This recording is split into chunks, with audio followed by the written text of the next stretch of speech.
digamos assim, que a gente poderia atentar para melhorar esses conflitos, para que não haja tanto conflito, ou pelo menos que tenha uma solução mais favorável, né? Eu coloquei alguns pontos aqui. Quando há conflito, eu acho que eu já tinha falado do outro dia, quando há conflito entre mãe e filho, ou entre uma líder com uma criança ou adolescente, né? Que se brigou, se ficou magoado e houve uma ruptura, uma separação, pode ser ali dentro de casa mesmo, né? Uma separação no sentido, eu fui pro meu quarto, não falei mais, eu nem dei bola, não respondi, tem uma separação aí dentro de casa, né? O que a gente deve fazer? O mais maduro, o adulto aí, né? O mais adulto aí vai ter que ir se aproximar. Vai ter que fazer uma coisa bem forçada e ir lá se aproximar, ir lá se apresentar. Tipo, é difícil? Não é fácil, né? Mas não é impossível e não é muito difícil. Tem que ir lá porque fica pior se tu ficar remoendo isso, ficar doendo isso, né? Do que tu ir lá, te dá uma coisa assim meio que de vergonha, meio que, né? Mas se tu ficar lá remoendo vai dar pior, então vamos no menos pior. Vamos lá, vamos conversar, vamos sentar aí, vamos conversar, vamos tomar um chimarrão, vamos comer um milho, vamos comer uma bergamota, né? Vamos lá conversar, isso quebra, sabe? E tu mostra, tu que é mais maduro, que a mágoa não serve para nada, que a mágoa só magoa, só dói, e que é melhor nos resolver isso de uma vez para a gente ficar melhor. Então vamos resolver, né? Se aproximar, né? Segundo, o ponto básico, seja sempre sincero, sempre transparente, sempre verdadeiro. Seja o que for, você vai falar. Não quer dizer que você vai falar toda a verdade, porque às vezes tu vai falar coisas que tu acha que tu tem que falar, mas dependendo da idade da criança, ela não está preparada para ouvir aquilo. Né? Tipo, tu vai dar uma explicação lá de fundo sexual para criança que tem 4, 5 anos. Não dá. Né? Então, assim, tu vai ter que dar uma explicação plausível, mas que não falte nunca a verdade. Nunca mentir, nunca prometer ou qualquer coisa que me lindre aí a transparência, porque daí tu perdeu a confiança. Aí não tem assim, né? E aquela coisa que a gente gosta muito, que é ter a empatia, né? Então, em primeiro lugar, assim, se eu vou tratar com uma criança menor, veja o que ela poderia entender desse assunto, como é que ela entenderia a partir da idade dela, a partir da maturidade dela.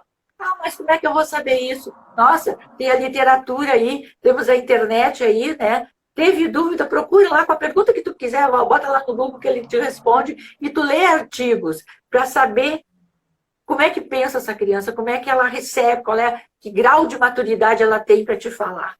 E normalmente tem exemplos, né, de como você vai falar de acordo com o assunto. Sempre a partir, né, daquilo que a criança perguntar e respostas curtas, né, e objetivas. Porque ela pensa no concreto. Né? Ela não tem como ela pensar ainda no possível, né? no imaginário,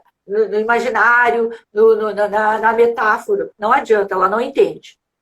Mas se tu falar direto e concreto, ela vai entender e só aquilo que ela perguntar. Né? Aceite, se no teu caso for você, aceite os erros, né? Às vezes a gente também erra, às vezes, né? Ou seja, a gente erra muito e a gente tem que reconhecer, mas para isso, tu tem que te conhecer, reconhecer, pô, não devia ter feito isso, acho que eu falei demais, acho que não devia ter dito isso, eu disse de uma forma que não foi legal, que ela se magoou, né? E vamos lá, então, sempre indo lá. Então, eu acho que eu te magoei, né? Como é que tu entendeu o que eu te falei, né?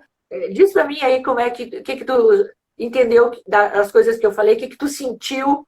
A pessoa vai abrir e vai falar, a partir do que ela trouxer, você vai pedir desculpa para ela.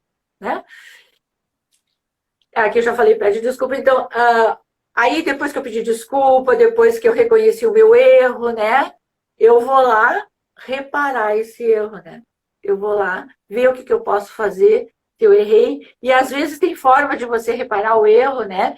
Que é retribuir com um abraço, retribuir com fazer um bolo, que eu sempre falo do bolo, que para mim é fantástico, né? Porque é uma coisa, um chá, um bilhetinho, sabe? Uma coisa que tu construiu. Ah, eu vou construir um sapatinho, uma manta, sabe? uma forma de você reparar aquele erro. Se for um caso de ter falado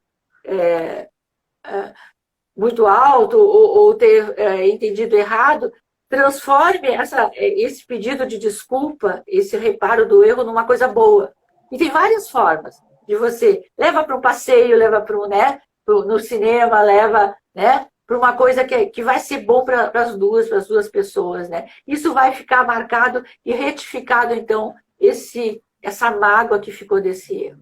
Então, sempre assim, ser verdadeiro, se colocar no lugar daquela pessoa do conflito e se aproximar, não se distanciar, sempre se aproximando.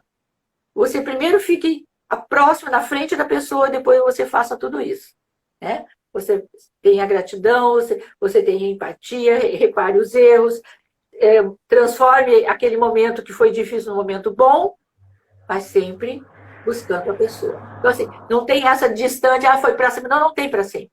Vamos lá buscar. Se eu sou a pessoa madura, a pessoa, digamos que eu tenho um pouco mais, e não quer dizer que seja idade, pode ser que o adolescente tenha mais maturidade naquele momento, né?